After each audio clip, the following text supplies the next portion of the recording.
Baik, terima kasih. Saya memperkenalkan singkat, Pendeta Dr. Wahyu Nugroho MA. Beliau sekarang sebagai dosen tetap di Fakultas Teologi Universitas Kristen Duta Wacana dan beliau menyelesaikan S3 di Universitas Rostock di Jerman, bagian timur ya, Mas ya? Dulu Ya, bagian dari Jerman Timur, ya. ya, oke. Ya. Baik. Jadi beliau ini alumni dari Universitas Rostock di Jerman dan beliau memang sehari-hari mengampu mata kuliah studi agama-agama dan termasuk juga Islam ya Mas ya. Oke, baik, saya hanya itu saja. Beliau ini pendeta Gereja Kristen Jawa, bukan Gereja Kristen yang lain ya, Gereja Kristen Jawa. Jadi saya serahkan waktu sepenuhnya sekitar 40 menit untuk memberikan materi, baru kemudian sisa waktu sekitar mungkin 30 kita bisa berinteraksi dan dalam tanya jawab. Ya, baik. Ya, terima kasih sekali Pak Pendeta John Simon. Salam kenal dan juga salam jumpa kembali ya Pak John dan juga teman-teman, terkhusus Pak Erasmus. Ya, ini teman satu alumni di Bokum dulu. Begitu. Ya, mohon maaf untuk keterlambatan saya karena masalah listrik dan syukur dari perjalanan dari rumah ke kampus cukup lancar. Saya kira sekitar 20 menit bisa lebih cepat dan sekarang bisa bergabung. Ya, Pak Pendeta John Simon sudah memperkenalkan saya, jadi saya satu angkatan dengan beliau. Dan memang pada saat ditanya Pak Pendeta John Simon tentang apakah saya dosen Islamologi, tapi saya lebih memilih untuk studi agama-agama karena lebih luas dan juga saya mengampu mata kuliah yang terkait dengan studi agama-agama termasuk di dalamnya Islam. Jadi di kampus kami ada satu mata kuliah wajib untuk Islam, itu karakter Islam di Indonesia, dan juga pilihannya kekristenan dalam Al-Quran. Jadi itu salah dua dari mata kuliah yang saya ampu. Dan saat ini saya akan diminta untuk men-sharekan tentang mistik di dalam Islam. Dan memang ini tidak jauh dari bagian dari bidang yang saya pilih ketika saya studi S3 tentang mistik dalam Islam yang dalam Islam sih disebut sebagai tasawuf, atau kalau di dalam tradisi orientalis itu disebut sebagai sufisme atau sufism. Semoga suara saya dan juga share screen saya sudah terlihat ya Pak Pendeta John Simon ya. Ya, ya Pak. Ya, baik. Dan langsung saja menarik untuk melihat tentang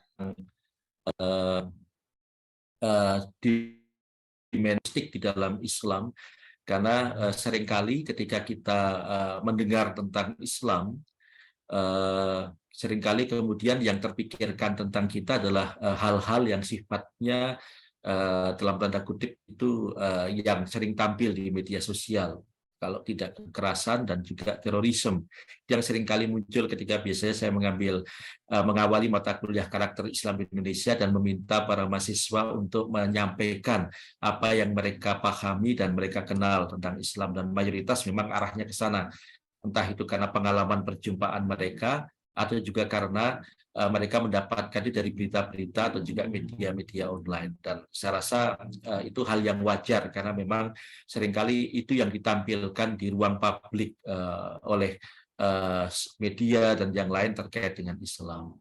Dan memang salah satu topik yang kemudian ada di dalam mata kuliah karakter Islam di Indonesia adalah sufisme. Dan itu yang kemudian seringkali ketika di dalam tugas akhir, karena itu hal yang baru, seringkali paper-papernya adalah justru membahas tentang hal-hal yang terkait dengan mistik Islam atau sufisme ini. Nah, yang menarik adalah sebenarnya mistik atau katakanlah spiritualitas itu bukan hal yang hanya menjadi kekhususan di dalam Islam, tapi menjadi bagian dari agama-agama. Jadi saya seringkali mengatakan bahwa justru titik jumpa salah satunya yang paling kuat ketika kita bicara tentang dialog agama-agama adalah dalam sisi spiritualitasnya, karena mereka memahami bahwa agama itu adalah permukaan, tapi yang core atau intinya atau jiwanya itu adalah semua agama selalu mengarah kepada yang adikodrati, merendahkan diri kepadanya, dan juga taat kepadanya. Di dalam setiap agama dengan bahasa atau juga dengan formula mereka.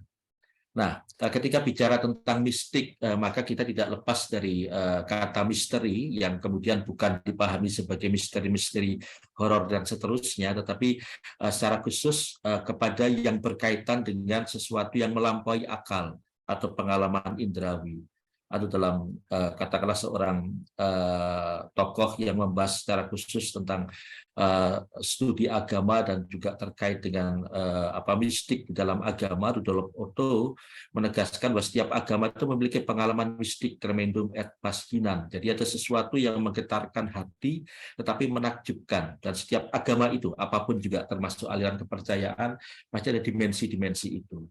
Nah, kalau kita bicara lebih dalam lagi dalam kaitannya dengan kekristenan, maka mistik itu selalu terkait dengan sebuah katakanlah jalan atau metode yang di dalamnya kemudian seorang yang menjalani jalan mistik itu mengalami yang namanya unio mystica atau kesatuan mistik. Tapi tentu saja untuk mencapai ke sana ada jalan-jalan yang ditempuh, misalnya pemurnian hati, purification atau yang seringkali dikenal sebagai via purgativa, atau juga kemudian setelah itu ada tersingkapnya tabir, pengetahuan ilahi atau gnosis, divine knowledge, yang seringkali dalam istilah teknis mistiknya adalah via illuminativa.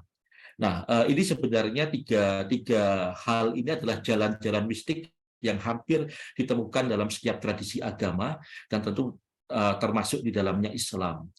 Nah, kalau saya menyebutkan sumber-sumber mistik di dalam Islam, maka salah satu yang paling kuat adalah pengalaman Isra Mi'rajnya Nabi Muhammad, dan ini yang seringkali menjadi rujukan dalam tradisi mistik Islam atau Sufisme yang menunjukkan bahwa ada sebuah pengalaman mistik yang dialami oleh Nabi Muhammad, dan itu yang kemudian menjadi sebuah prototipe Sufi di dalam tradisi Islam di sana. Jadi kalau di dalam tradisi Quranik sebenarnya pengalaman Isra Mi'raj itu hanya disebutkan secara singkat saja di dalam Quran surah Al-Isra ayat yang pertama dan juga An-Nams ayat 13 sampai 18. Kalau yang Al-Isra ayat 1 ini justru menunjukkan bagaimana perjalanan Isra-nya, jadi perjalanan horizontal dari Masjidil Haram ke Masjidil Aqsa. Jadi dari Isra-nya itu terjadi dalam satu malam di sana. Lalu kemudian Mi'raj-nya itu lebih diungkapkan di dalam Quran surah Nams ayat 13 sampai dengan 18 yang menunjukkan di sana ada tempat Sidratil Muntaha, lalu kemudian di situ ada tempat yang disebut sebagai gambaran surga. Muhammad bertemu dengan makhluk ilahi di sana, meskipun kemudian tidak dirujuk sebagai itu Allah langsung coba perjumpaan dengan Allah, tapi perjumpaan dengan utusan Allah. Lalu di situ ada pengalaman mistik yang salah satunya adalah perintah sholat 5 waktu yang awalnya diberikan perintah untuk sholat sebanyak 50 kali, lalu kemudian ada negosiasi, lalu kemudian menjadi sholat 5 kali di sana. Nah, dalam pengalaman mistik seperti yang tadi via purgativa, illuminativa, dan juga mystical union, maka di Al-Nams ayat 13 sampai 18 itu adalah gambaran tentang unio mistikanya, kesatuan mistisnya. Dan justru di dalam tradisi Islam, kesatuan mistis itu bukan berarti antara Allah dan juga manusia itu menyatu, tapi tetap berjarak. Jadi kesatuan mistisnya bukan sebuah kesatuan yang sifatnya fisik, tapi kesatuan yang sifatnya kehendak. Atau kalau dalam tradisi istilah teknis di dalam tradisi Sufi disebut wahdal al-wujud dan juga wahdal al-suyud, yang menunjukkan pada kesatuan kehendak. Jadi kalau di dalam tradisi Sufi selalu dikatakan kalau misalnya hambaku mencintai aku dan juga aku mencintai dia, maka aku akan menjadi telinganya, aku akan menjadi matanya, aku akan menjadi tangannya, dan aku akan menjadi kakinya. Dan di dalam tradisi Sufisme itu ditafsirkan bukan berarti kemudian Allah itu mengambil tempat di mata, di mulut, di kaki, atau di tangan, tidak. Tapi itu menunjukkan sebuah metafor tentang bagaimana ketika Allah berkenan mencintai hambanya, dan hambanya menunjukkan kesungguhan hati di dalam mencintai Allah, maka kemudian apapun yang dikatakan, yang dikehendaki oleh, yang dilakukan oleh hambanya ini, maka itu akan menjadi kehendak Allah itu sendiri. Dan Muhammad itu menjadi sebuah prototipe atau insan al-kamil, manusia yang sempurna terkait dengan itu. Karena apa yang dikatakan dan apa yang dilakukan itu sepenuhnya adalah kehendak Allah, sebagai wujud dari ketertudukan kepada Allah. Nah, itu gambaran tentang unio mistika yang seringkali dihayati di dalam tradisi Sufisme, meskipun juga ada gambaran-gambar yang lain, tapi tentu nanti akan menjadi sangat panjang kalau dijelaskan. Nah, dalam pengalaman Nabi Muhammad sendiri, sebenarnya yang terkait dengan via purgativa atau purification itu justru sangat kuat ditampilkan di dalam hadis Sahih Muslim. Di situ ada sebuah penjelasan yang sangat detail tentang bagaimana peristiwa Isra Mi'raj itu terjadi, dan kemudian bagaimana kemudian dia dihantarkan melewati langit-langit sampai dengan langit ke-7. Tapi di sini saya tunjukkan bagaimana peristiwa via purgativa yang dialami oleh Nabi Muhammad. Jadi Abu Jar ini adalah periwayat dari cerita kisah tentang Isra Mi'raj yang diterima dari Nabi Muhammad. Jadi pada suatu ketika waktu aku masih di Mekah, atap rumahku tiba-tiba terbuka, lalu Jibril turun dan membelah dadaku. Kemudian dibersihkannya dengan zam-zam. Sesudah itu dia ambil sebuah bejana emas penuh berisi hikmat dan iman, lalu dituangkannya ke dadaku, dan setelah itu dadaku dipertautkannya. Kemudian dipegangnya tanganku dan ia membawaku naik ke langit. Jadi bagaimana kemudian membelah dada dibersihkan dengan air zam-zam, itu adalah sebuah proses dari via purgativa yang dialami oleh Nabi Muhammad. Lalu kemudian bagaimana ada hikmat dan iman yang diberikan, ini adalah via illuminativa, lalu kemudian dihantarkan ke langit mengalami mystical union di sana. Nah, ini gambaran yang terkait dengan pengalaman Nabi Muhammad yang menjadi prototipe tentang bagaimana pengalaman mistik yang dialami oleh para sufi, begitu. Nah, sekarang saya melihat pada sisi pendefinisian. Jadi tadi saya mengawali tentang sufisme, tasawuf. Jadi memang mistik itu adalah kata yang seringkali disebut oleh kita yang bukan dari kalangan Islam untuk membahasakan tentang dimensi mistik atau spiritualitas di dalam Islam. Tapi kalau bagi saudara-saudara Muslim sendiri, mereka tidak atau katakanlah bisa dikatakan jarang menyebutkan pengalaman atau dimensi ini sebagai dimensi mistik, dan mereka langsung mengatakan sebagai tasawuf atau sufisme kalau diterjemahkan secara harafiah. Dan definisinya itu bisa didefinisikan dengan berbagai cara. Yang paling sederhana adalah dari pembahasaan dari kata-kata yang dipilih. Nah, jadi ada ashab al-sufa. Jadi ini penggambaran tentang orang-orang beranda atau teras. Ini menggambarkan tentang orang-orang Muslim dan juga pengikut Nabi Muhammad ketika pertama kali hijrah di Madinah. Mereka tidak memiliki tempat, maka mereka tinggal di teras-teras Masjid Nabawiyah yang pada saat itu masih sederhana. Dan mereka di sana berzikir dan juga beribadah bersama Nabi Muhammad. Sehingga orang-orang itu seringkali disebut salah satunya asbab al-sufa. Nah, tetapi secara bahasa memang kemudian secara kata menjadi berbeda, begitu. Tetapi itu bagian dan itu menjadi sebuah gambaran tentang way of life di sana. Nah, lalu pengalaman via purgativa itu diistilahkan dengan kata safa, pemurnian dan pembersihan. Lalu kemudian yang paling umum dan dari akar kata dari tasawuf itu sendiri adalah suf atau wol, yang menunjukkan tentang pakaian dari para sufi pada zaman-zaman atau masa-masa awal yang seringkali memakai pakaian wol, dan itu menjadi penanda bahwa kelompok ini adalah golongan orang-orang yang kemudian mengkhususkan dirinya untuk beraskese, untuk melakukan katakanlah menjauh dari keramaian dan juga menunjukkan tentang tradisi atau gaya hidup kesederhanaan atau kemiskinan di sana. Nah, tetapi kemudian yang menarik adalah salah satu tokoh sufi yang terkenal, Al-Qusairi.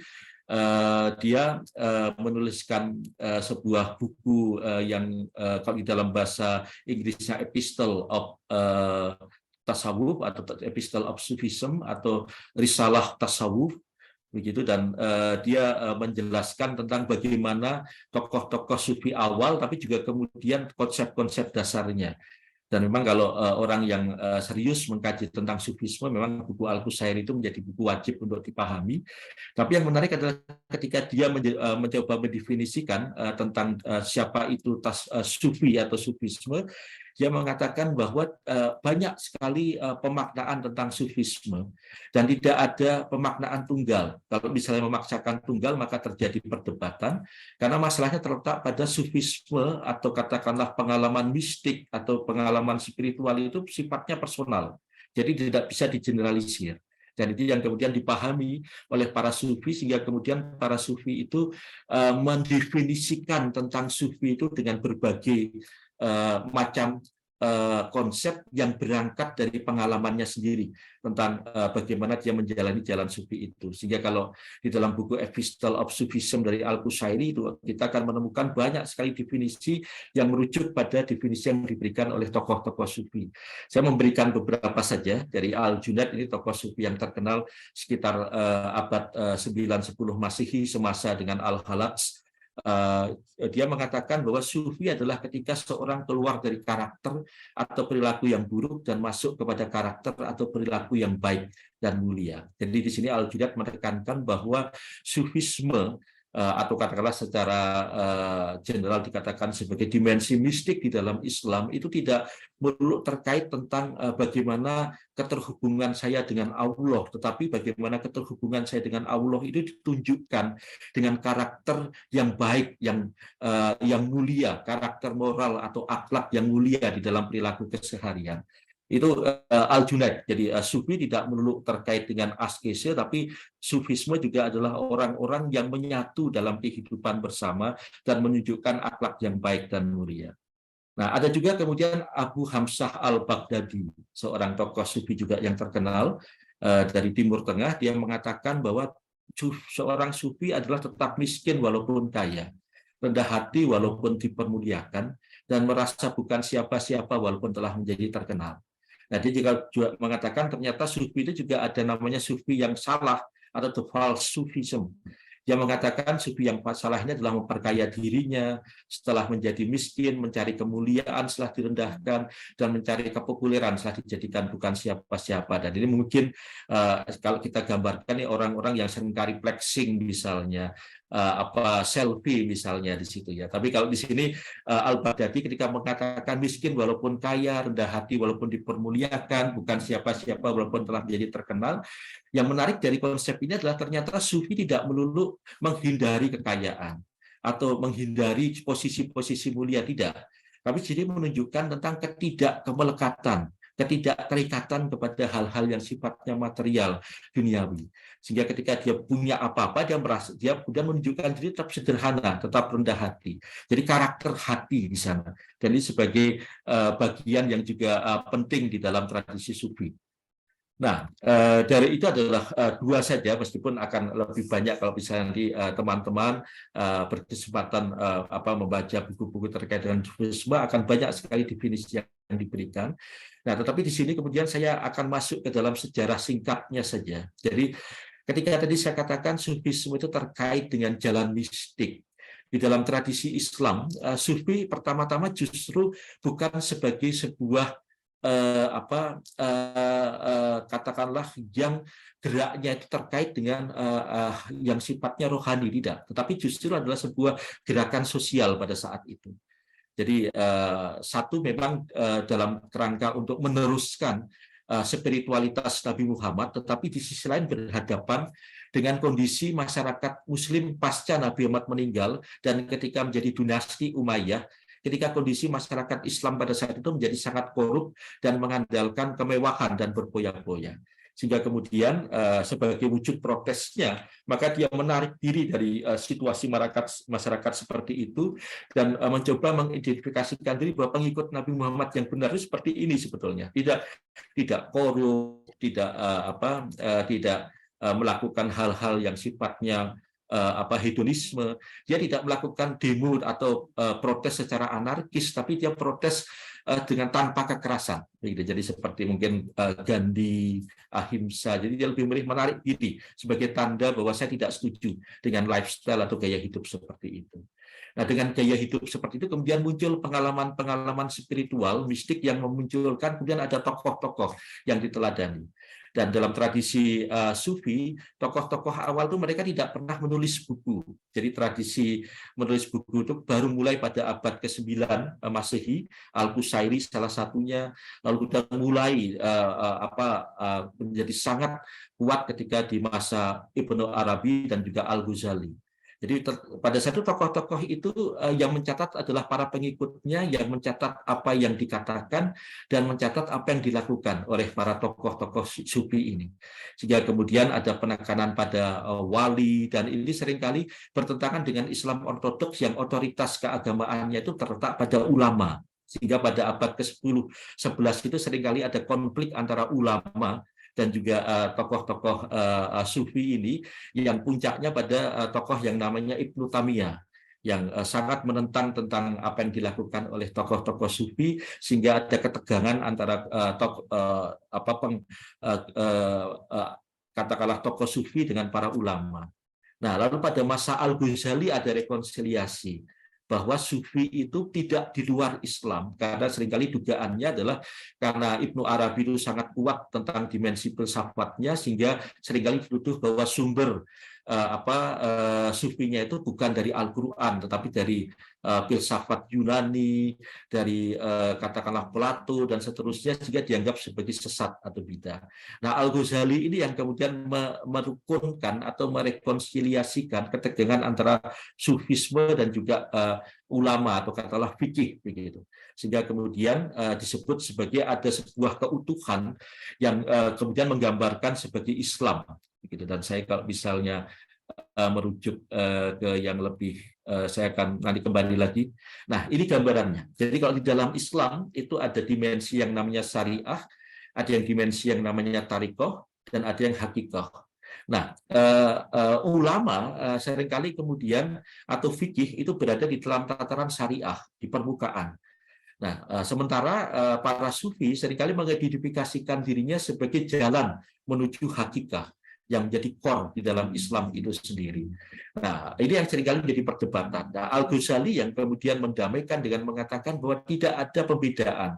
Sufisme, fikih, syariah semuanya adalah bagian dari Islam dan keutuhan. Sehingga tarikoh itu menjadi metode atau jalan mistik untuk menuju pada hakikat. Dan nanti saya akan jelaskan di akhir, di dalam tradisi Muslim Indonesia ada berbagai pemahaman. Kemudian bagaimana sufi itu sebagai jalan menuju hakikat itu dipahami. Nah, saya kembali lagi dulu ke sini. Nah, jadi dalam perkembangan selanjutnya ada dua jenis sufi, sufisme filosofis dan juga sufisme sunni yang disebut sebagai ortodoks. Dan ortodoks ini mengacu pada Al-Ghazali, sementara sufi filosofis itu mengacu pada Ibnu Arabi. Dan di sini penekanan pada mystical union, sementara yang sufisme sunni penekanan pada sisi etisnya gitu. Sehingga Al-Junaid tadi adalah bagian dari sufi sunni yang melihat bahwa ketika bicara tentang tradisi sufisme atau mystical dimension in Islam, maka tidak bisa hanya berangkat pada sisi yang sifatnya vertikal, tapi selalu berdampak pada yang sisi horizontal. Nah, ini yang ditekankan di dalam tradisi sufisme ortodoks di sana, yang seringkali bertentangan pemahamannya dengan sufi filosofis yang sifatnya lebih metafisikal begitu. Nah, lalu kemudian ada kelompok tarekat perkembangannya, dari itu menjadi kelompok-kelompok di mana guru dan murid itu menjadi sangat penting, dan guru atau mursyid kelompok tarekat disebut sebagai tokoh sufi yang mengajarkan tentang jalan atau metode bagaimana mengalami mystical union itu. Nah, kalau di Indonesia ada 40 kelompok tarekat, di Sarasa, di Sulawesi juga ada Naksabandiyah Qadiriyah, itu bagian dari kelompok-kelompok tarekat yang mengajarkan metode tentang bagaimana pemurnian hati dan mengalami mystical union itu. Nah, Al-Ghazali yang tadi saya katakan mengatakan bahwa keimanan tingkat awal, imannya orang-orang awam, yaitu iman dasar taklid. Sebenarnya tingkat kedua, iman para mutakalimin, teolog, dan juga atas dasar campuran taklid dengan sejenis dalil. Jadi antara yang sifatnya logika dengan dalil yang berangkat dari entah itu Quran, hadis, atau juga ilmu-ilmu fikih di sana.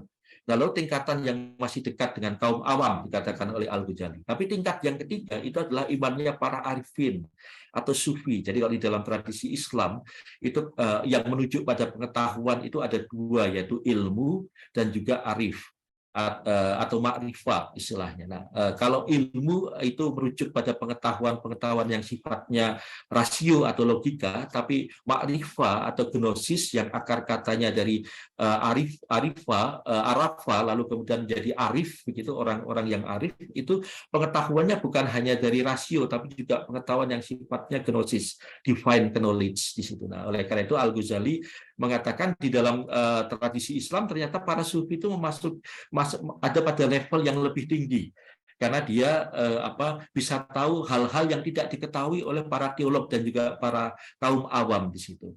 Nah, di dalam diskusi kemudian dalam studi agama-agama, sufisme atau mystical dimension in Islam ini disebut sebagai yang disebut esoterik. Jadi yang lebih dalam, sementara yang sifatnya permukaan, syariah, hukum, teolog itu terkait dengan yang eksoterik, yang sifatnya masih di permukaan saja. Dan ini nanti berpengaruh pada tradisi tafsir di dalam Al-Quran yang juga sangat menarik sebenarnya.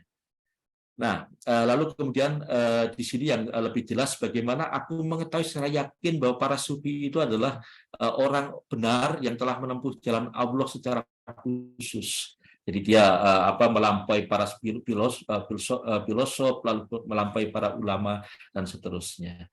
Nah, ini sudah saya jelaskan tadi. Nah, banyak konsep yang ada di dalam sufisme dan di sini saya akan membahas saja tentang mahabbah atau hub atau konsep cinta di dalam tradisi sufisme, karena konsep ini menjadi penting mengingat ada dua hal. Di dalam tradisi sufi, cinta itu bisa dipahami sebagai sebuah kondisi di mana kemudian hambanya itu memiliki kerinduan untuk kemudian menyatu dengan Allah, itu menjadi sebuah niat di sana. Tapi juga kemudian cinta menjadi jalan sufi itu sendiri, menjadi bagian dari purification. Nah, saya akan melihat dua hal yang sangat penting di dalam tradisi sufi terkait dengan pemahaman tentang cinta, yang di sini mengandung dua hal penting, yaitu cinta sebagai divine mercy, jadi kemurahan ilahi, dan cinta sebagai purification atau pemurnian hati. Nah, cinta sebagai divine mercy atau kemurahan hati itu sangat kuat muncul di dalam pemahaman Ibnu Arabi. Dia mengambil dari hadits Qudsi. Jadi hadits Qudsi itu adalah hadits yang dikumpulkan oleh salah satunya oleh Ibnu Arabi, yang isinya adalah perkataan-perkataan Allah kepada Nabi Muhammad secara langsung. Di sini salah satu yang menjadi terkenal, yang seringkali menjadi rujukan ketika bicara tentang cinta dan juga kosmologi awal mula terjadinya dunia, ini adalah statement yang seperti ini. Aku adalah harta yang terpendam, yang tidak dikenal, maka aku ingin dikenal. Lalu kuciptakanlah makhluk dan aku memperkenalkan diri kepada mereka hingga mereka mengenal aku. Jadi bagi kaum sufi, dunia dan juga manusia itu diciptakan karena Allah itu dalam situasi yang ingin dikenal. Jadi kalau misalnya Allah itu tidak ingin dikenal, maka tidak akan terjadi dunia dan juga alam semesta ini. Jadi dia ingin mengatakan segala sesuatu itu berasal dari Allah di sana. Karena kemudian Allah ingin mengenalkan dirinya. Dan itu berarti kemudian dalam tradisi Ibnu Arabi atau Ibnu Arabian, maka segala sesuatu yang ada di sekitar kita, termasuk kita dan juga alam semesta, ketika kita berjumpa dengan mereka, maka kita itu sedang berjumpa dengan sebuah media yang dipakai oleh Allah untuk mengenalkan dirinya. Nah, ini menjadi sesuatu yang menjadi sangat penting ketika bicara tentang kosmologikal menurut Ibnu Arabiyah. Jadi bagaimana Allah itu yang mengenalkan diri, dan segala sesuatu itu diciptakan hanya dalam rangka untuk kemudian Allah itu dikenal di sana, termasuk manusia. Sehingga kemudian ketika dalam Futuhat Al-Makkiyah, ketika Ibnu Arabi mengatakan love as divine mercy, dia mengatakan dari cinta kita muncul dan atas cinta kita dicipta. Karena itu sengaja kita datang kepadanya, dan karena inilah kita benar-benar diterima. Jadi cinta itulah awal dari segala sesuatu. Jadi Allah ingin dikenal, Allah ingin dicintai, maka kemudian Allah memberikan cintanya, sehingga segala sesuatu yang muncul dan terjadi itu karena cinta Allah, dan kemudian kita membalasnya dengan cinta kepada Allah di sana, dan salah satunya dalam bentuk ibadah atau ketertundukan kepada Allah di sana. Nah, lalu di salah satu syairnya di dalam Futuhat Al-Makkiyah, dia mengatakan, bila tiada cinta maka tak dikenalah Sang Pencipta, bila tiada kefakiran maka tak disembahlah Sang Penderma. Kami ada karena Dia, dan kami adalah miliknya semua. Entitas cinta adalah entitas jagat raya yang diidentifikasi lalu ditimbulkan oleh cinta. Nah, dari pemahaman seperti ini, maka karakter mistik di dalam Islam atau di dalam Sufisme itu adalah via positiva. Jadi dia merumuskan Allah itu sebagai Sang Pencinta yang memberikan cintanya, yang dari cinta Allah itu segala sesuatu terjadi dan berada di sana. Nah, itu yang menarik ya. Jadi kalau bagi saya, ketika pemahaman bahwa segala sesuatu adalah cinta, dan itu berarti cinta itu adalah yang menyebabkan segala sesuatu terjadi, maka kemudian ketika kita melihat misalnya tanaman, kita melihat saudara sesama kita, maka sebenarnya kita sedang berjumpa dengan pantulan cinta Allah yang menyapa kita. Nah, dari pemahaman seperti ini sebenarnya menarik untuk melihat bagaimana kuatnya fondasi ekologi di dalam tradisi Sufisme.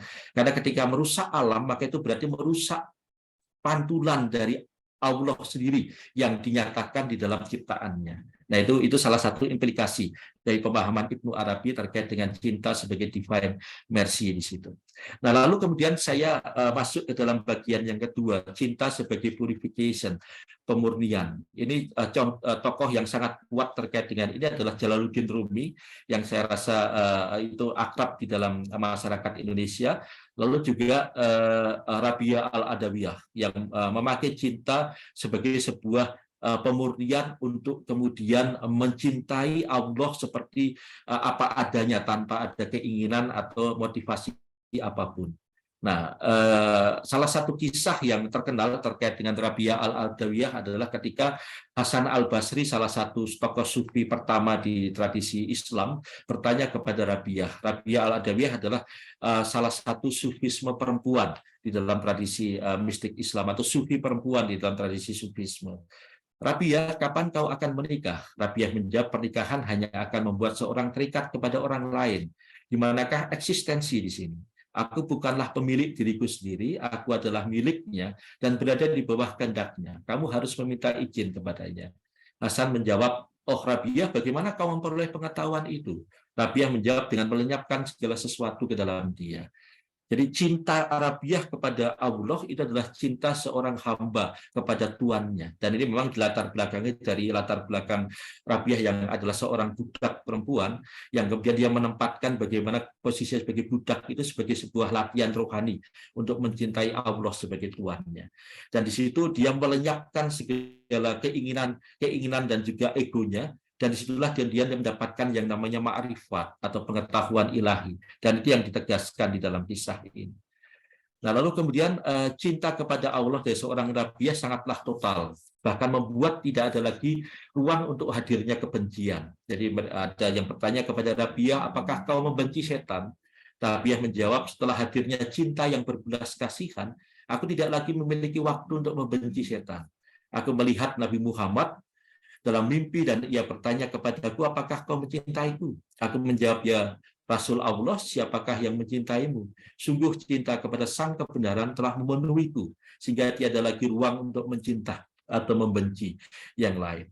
Di sini adalah sebuah situasi di mana Rabi'ah Al-Adawiyah sudah sampai kepada puncak yang disebut mystical union, di mana yang ada di dalam dirinya dipenuhi oleh divine love itu sendiri, sehingga kemudian divine love itu yang membuat dia tidak lagi punya kemampuan, keinginan, ataupun juga ruang untuk membenci atau mencintai hal-hal yang sifatnya materi di situ. Jadi gambaran tentang totalitas cintanya Rabi'ah Al-Adawiyah.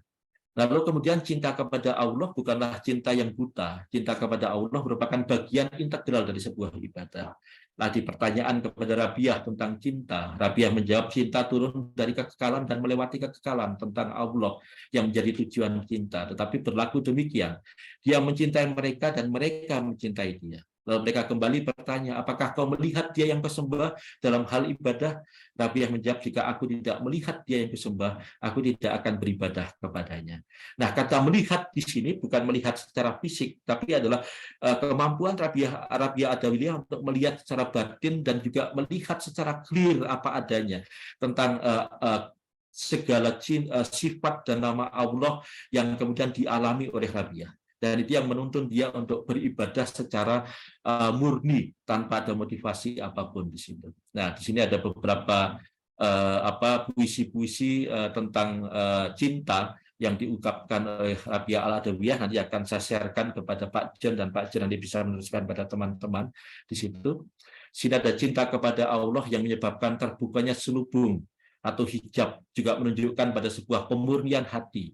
Artinya jika sifat-sifat tercela yang menjadi hijab bagi seorang untuk dapat melihat Allah, maka lewat mencintai Allah, karena Allah berhak atasnya, menjadi seperti api yang membakar habis hijab itu. Jadi cinta cinta digambarkan seperti sebuah lilin, yang nyala api lilin, di mana api itu kemudian membakar habis lilin itu, sehingga itulah terjadi tentang cinta sebagai purification, cinta yang kemudian memurnikan segala motivasi dan juga hawa nafsu dan ego yang dimiliki oleh Rabi'ah Al-Adawiyah. Nah, ada sebuah diktum yang menarik, jadi fakat arafa nafsaha arafa rabika. Jadi siapa atau ma'arafa nafsaha fakat arafa rabika. Jadi siapa yang mengenal dirinya, maka sesungguhnya dia mengenal Allahnya. Maka di sini menjadi menarik bahwa kalbu itu adalah bagian yang terpenting, yang kemudian tadi ketika kita kembali kepada Nabi Muhammad, kenapa kok hati yang dibersihkan? Karena bagi tradisi Sufi, kalbu itu adalah jalan untuk kemudian berjumpa dan juga mengalami makrifah. Jadi hijab yang terbuka itulah ketika kalbunya itu dimurnikan. Ya gambarannya seperti sebuah cermin. Kalau cermin itu buram, maka dia tidak akan bisa memantulkan gambaran wajah kita yang jernih, yang jelas. Tapi ketika cermin itu dibersihkan dan menjadi bersih, maka dia akan jelas melihat gambaran atau pantulan wajahnya. Nah, itu yang menjadi hal yang penting sebagai langkah awal terkait dengan pemurnian hati, di mana kalbu itu menjadi jalan menuju pengetahuan atau makrifat.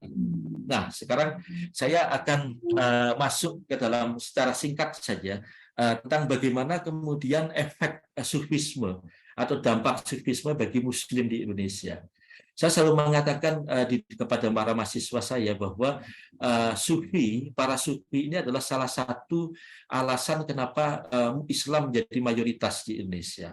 Tidaknya dari A.H. Jones yang di sini menulis artikel pada tahun 1961, dia mengatakan bahwa ketika bicara tentang proses Islamisasi di Indonesia, maka salah satu faktor penting yang tidak bisa diabaikan adalah faktor para guru sufi yang ikut dengan kapal para pedagang dari Arab, yang kemudian dia datang ke Indonesia tidak hanya dengan menikahi penduduk pribumi, tapi juga menampilkan sebuah cara beragama yang terbuka dan toleran, yang tidak kemudian menafikan tradisi atau kemudian budaya, tapi memakai budaya meskipun kemudian dimaknai secara baru.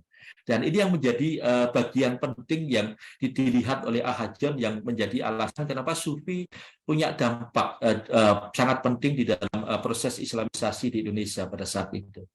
Lalu kemudian ada Leonard Ya Andalat yang menulis sebuah artikel di dalam buku yang saya tampilkan di gambar, yang mengatakan bahwa ya Sufisme adalah media atau sarana untuk Islamisasi dengan karismanya, dengan spiritual power-nya, yang kemudian membuat penduduk pribumi dan juga para raja atau sultan itu tertarik untuk kemudian belajar agama dari para sufi ini. Sehingga ini menegaskan yang dikatakan oleh Ahad John tadi. Nah, lalu saya akan masuk kepada bagaimana sih kemudian warna sufi yang berkembang di Indonesia. Kalau tadi kan saya katakan ada sufi falsafi dan juga ada sufi ortodok atau sufi sunni, maka sebenarnya di dalam tradisi Islam Indonesia sufi yang berkembang adalah sufi yang ortodok, sufi sunni, sehingga kemudian penekanan pada perbaikan karakter salah satunya oleh Hamka itu menjadi sangat kuat ditekankan. Dan Hamka itu menjadi pondasi pemahaman tentang spiritualitas atau mistik bagi kelompok Muhammadiyah, bahwa spiritualitas itu yang pertama-tama adalah masalah karakter, masalah moralitas. Bagaimana kemudian lewat latihan-latihan rohani, lewat doa, lewat pembacaan Al-Quran, maka kemudian karakter kita itu memiliki akhlak yang sempurna. Dan ini menjadi sangat kuat sampai sekarang muncul di dalam tradisi Muhammadiyah, begitu. Nah, tetapi juga yang tidak bisa dihindari adalah sebuah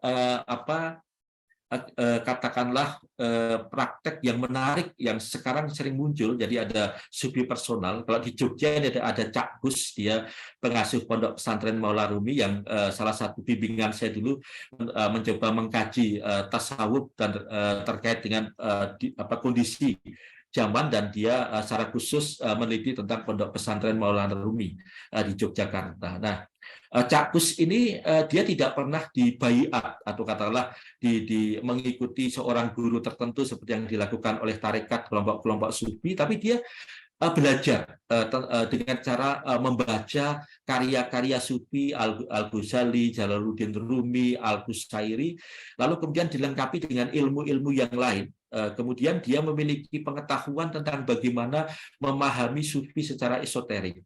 Nah, lalu dia membuka sebuah pondok pesantren yang isinya adalah kajian-kajian tasawuf.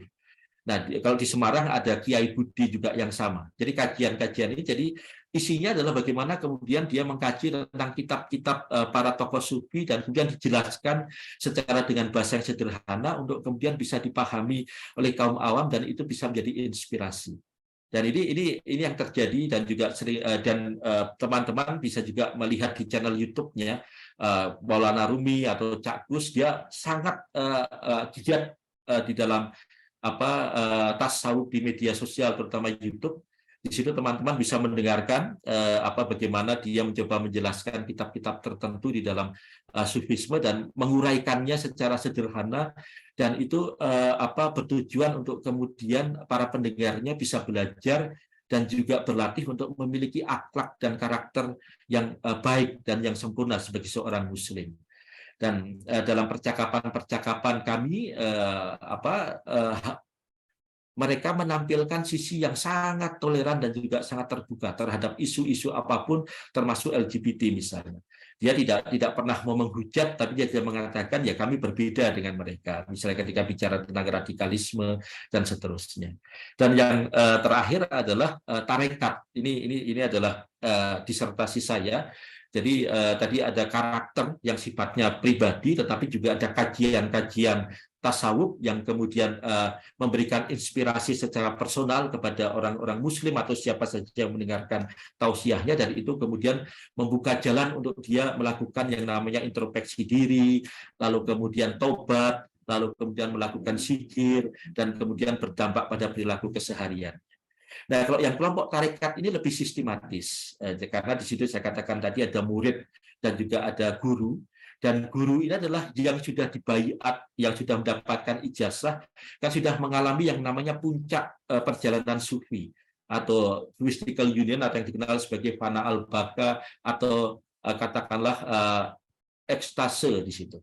Nah, dia kemudian mengajarkan metodenya. Jadi seperti saya katakan tadi ada 40 kelompok tarekat dan yang saya teliti hanya salah satu saja, Naksabandiyah Hakmoniyah yang sekarang menjadi Naksabandiyah Nasimiyah di situ.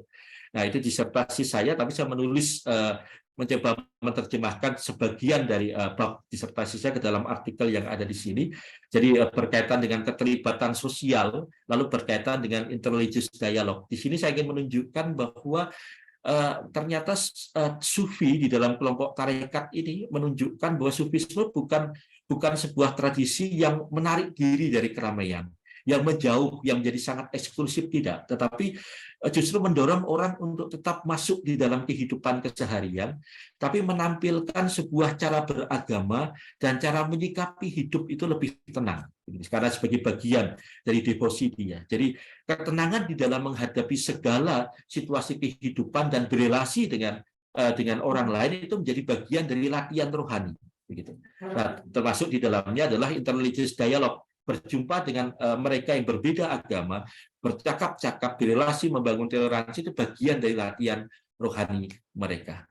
Jadi silahkan nanti teman-teman, karena kita waktunya terbatas, jadi saya hanya menampilkan judul dan juga jurnalnya, dan teman-teman nanti bisa membaca untuk lebih detail begitu, dan nanti misalnya ada pertanyaan, saya rasa teman-teman atau Bapak Ibu bisa meminta nomor saya kepada Pak John Simon, lalu kemudian nanti kita bisa berdiskusi secara personal. Ya, begitu Pak Pendeta John Simon, sharing saya sebagai pengantar diskusi. Silahkan, kita akan perdalam dalam tanya jawab. Terima kasih Pak Pendeta. Baik, terima kasih Pak Pendeta Wahyu untuk paparan